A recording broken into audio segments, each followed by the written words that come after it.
проведения форума татарских женщин мы познакомились с очень многими регионами и выяснили о том, что всех беспокоят одни и те же проблемы.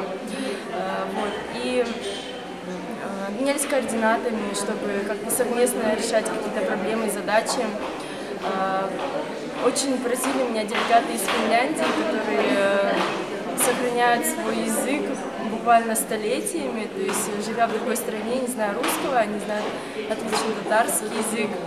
То есть это означает то, что все передается из семьи. Также мы пообщались с директором театра Камала и договорились о возможном сотрудничестве, о том, что они приедут к нам в Тюмень. Прежде всего предстояло вообще узнать, чем занимаются татарские женщины в других регионах. То есть у нас как такового опыта работы женской организации нет, поэтому основная задача была перенять опыт какой-то, проведение мероприятий, возможно, какие мероприятия узнать они проводят.